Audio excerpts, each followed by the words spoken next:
इस वीडियो को देखने के बाद आप समझ पाएंगे कि आलस्य क्या है, यह कैसे पैदा होता है और इसे कैसे खत्म किया जा सकता है।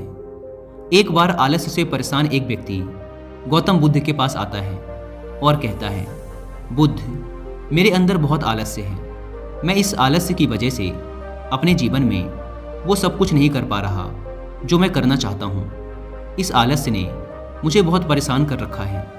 इसकी वजह से मैं अपने जीवन में उन्नति नहीं कर पा रहा हूँ। कृपया आप मुझे इस आलस्य से छुटकारा पाने का कोई तरीका बताएं। यह सुन गौतम बुद्ध मुस्कुराते हैं और उस आलसी व्यक्ति से कहते हैं, तुम्हें कैसे पता कि तुम्हारे अंदर आलस्य है? उस आलसी व्यक्ति ने कहा, बुद्ध, केवल मैं ही नहीं बल्कि मेरा पूरा परिवार भी यही कहता है कि मैं एक आलसी व्यक्ति हूँ। बुद्ध ने कहा, क्या तुम मुझे इसका प्रमाण दे सकते हो कि तुम एक आलसी व्यक्ति हो? उस आलसी व्यक्ति ने कहा, जी बुद्ध, मैं दे सकता हूँ। बुद्ध ने कहा, फिर प्रमाण दो। उस आलसी व्यक्ति ने कहा, बुद्ध, मैं ये तो जानता हूँ कि सुबह उठना मेरे स्वास्थ्य और मेरे मन दोनों के लिए ही लाभकारी है, लेकिन मेरा आलस्य मुझे सुबह जल्दी उठने ही नहीं देता। बुद्ध ने कहा, अच्छा, परंतु क्या तुम्हें पता है कि आलस्य होता क्या है? उस आलसी व्यक्ति ने कहा, बुद्ध, मुझे ये तो नहीं मालूम कि आलस्य होता क्या है, लेकिन ये जो कुछ भी है बहुत बुरा है।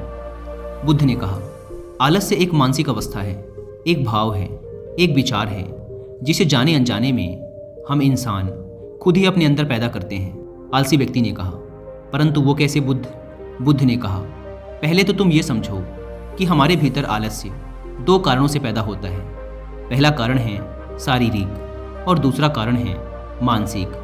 शारीरिक आलस्य का पहला कारण है भोजन। जब हम कोई ऐसा भोजन ग्रहण करते हैं जिसमें खुद कोई जीवन नहीं है, तो ये भोजन हमारे शरीर के लिए बोझ बन जाता है और फिर यह हमारे अंदर आलस्य पैदा करता है, क्योंकि हमारा शरीर भोजन से मिलने वाली ऊर्जा के सहारे चलता है और फिर हम इसे जैसा भोजन देते हैं वैसे ही ऊर्जा हमारे शरीर को भी प्राप्त होती है। इसलिए अगर तुम आलस्य से बचना चाहते हो तो आसानी से पचने वाले और सीधे प्राकृतिक से प्राप्त होने वाले भोज्य पदार्थों को अपने भोजन में शामिल कर दो। शरीर के स्तर पर आलस्य का दूसरा कारण है गलत तरीके से चलना, गलत तरीके से बैठना और गलत तरीके से लेटना।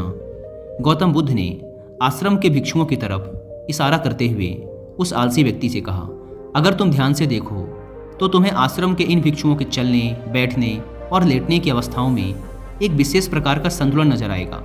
जब ये चलते हैं तो इनके पैरों के बीच एक तालमेल होता है। जब ये बैठते हैं तो इनकी रीढ़ की हड्डी एकदम सीधी होती है और गर्दन थोड़ी सी ऊपर होती है, और जब ये लेटते हैं तो इनका शरीर एकदम शिथिल होता है। इनके शरीर के किसी भी अंग पर कोई तनाव नहीं होता, जिसके कारण ये एक गहरी और आरामदायक नींद ले पाते हैं। उस आलसी व्यक्ति ने पूछा, बुद्ध, क्या पर्याप्त नींद लेना भी उतना ही जरूरी है? बुद्ध ने कहा, ना कम ना ज़्यादा, हमेशा ही पर्याप्त मात्रा में सोना लाभकारी होता है। अगर तुम आज रात पर्याप्त नींद नहीं लेते तो तुम्हारा कल का पूरा दिन थकान और आलस से भरा होगा, इसलिए पर्याप्त नींद भी उतनी ही जरूरी है। आलसी व्यक्ति ने कहा, हाँ बुद्ध, ये तो मैंने भी महसूस किया है। बुद्ध ने कहा, शरीर के स्तर पर आलस्य का तीसरा कारण है सुबह जल्दी ना उठना। यह सुन उस आलसी व्यक्ति ने कहा, हाँ बुद्ध, मैं तो सुबह जल्दी उठ ही नहीं पाता हूँ। बुद्ध ने कहा, तुम सुबह जल्दी तब उठ पाओगे जब तुम रात में जल्दी सोओगे। बुद्ध ने आश्रम के भिक्षुओं की तरफ इशारा करते हुए कहा, इन भिक्षुओं को देखो, इन्होंने रात्रि में अपने सोने का एक निश्चित समय निर्धारित कर रखा है और यही कारण है कि ये रोज प्रातःकाल जल्दी उठने में सक्षम हो पाते हैं। हर एक बौद्ध भिक्षु को अनुशासन का पालन करना होता है और यही अनुशासन इनके जीवन में संतुलन लाता है। कुछ लोग अनुशासन को एक बंधन समझते हैं। उन्हें लगता है कि अनुशासन उन्हें बांधता है, लेकिन सच्चाई ये है कि अनुशासन हमें बांधता नहीं बल्कि स्वतंत्र करता है। इसलिए अगर तुम शारीरिक स्तर पर आलस्य से छुटकारा पाना चाहते हो तो खुद को अनुशासन में ढालो, एक निश्चित दिनचर्या का पालन करो। उस आलसी व्यक्ति ने कहा, लेकिन बुद्ध, शुरुआत कहाँ से करें? सही तरह का भोजन करने से, सही तरह से बैठने, लेटने और चलने से, या फिर सुबह जल्दी उठने से? बुद्ध ने कहा, शुरुआत अभी से करो। जो भी तुम इस समय कर रहे हो उसे पूरे ध्यान से करो। पहले तुम मन के स्तर पर आलस्य को समझो, लेकिन उससे पहले दोस्तों, अगर आप भी काम को टालने की आदत से परेशान हैं या फिर आलस्य की वजह से आप लाइफ में वो अचीव नहीं कर पा रहे जो आप पाना चाहते हैं, तो कुछ ऐसी बुक्स मैं आपके साथ रिकमेंड करूंगा जो आपकी हेल्प करेंगी आपके पॉजिटिव माइंडसेट को डेवलप करने में, जिससे आप आज के काम को आज ही करें, कल पर ना टालें। तो जो पहली बुक है उसका नाम है ईट दैट फ्रॉग, यानी सबसे मुश्किल काम सबसे पहले। ब्रायन ट्रेसी द्वारा लिखी यह बुक आपको सिखाएगी कि अगर आप अपने दिन का सबसे मुश्किल काम सबसे पहले कर लेते हैं तो आपका बाकी का दिन बहुत अच्छे से गुजरता है।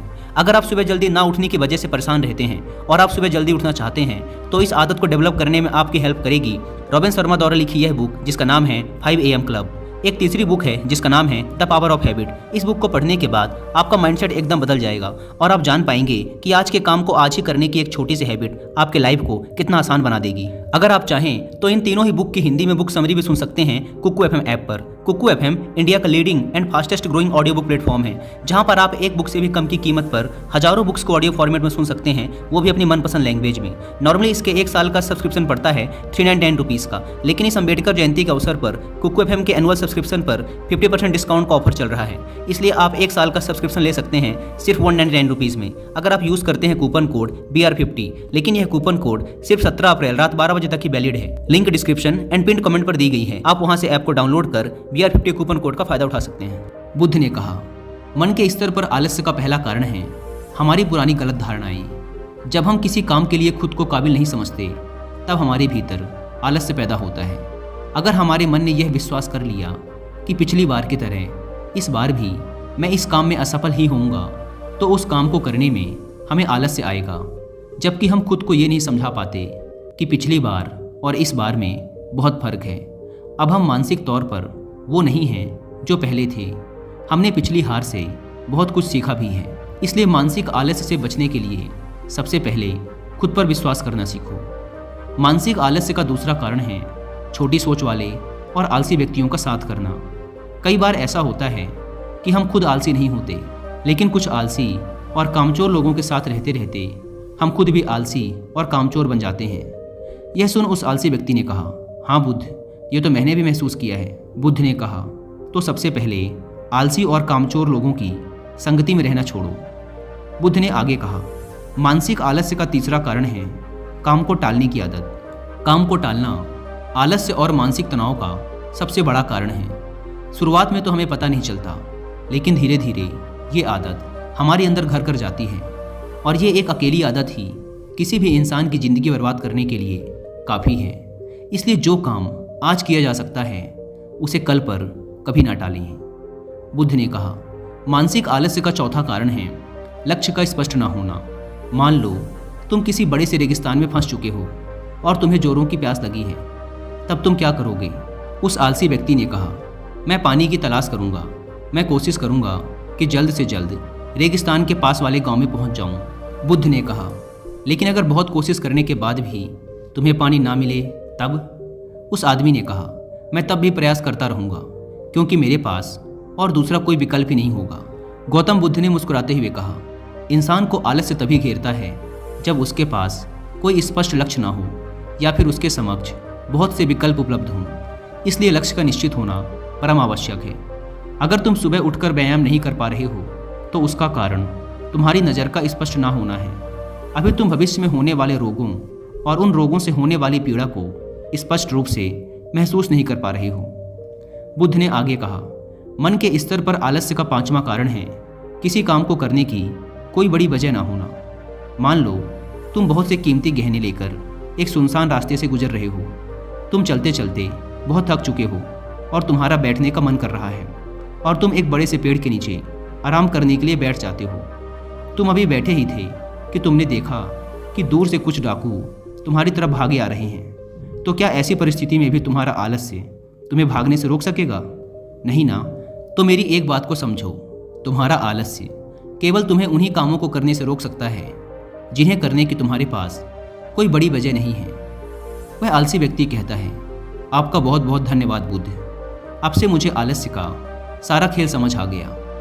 गौतम बुद्ध कहते हैं, मेरी एक बात हमेशा याद रखना, जहाँ स्पष्टता है और काम को करने की कोई बड़ी वजह है, वहाँ आलस्य हो ही नहीं सकता।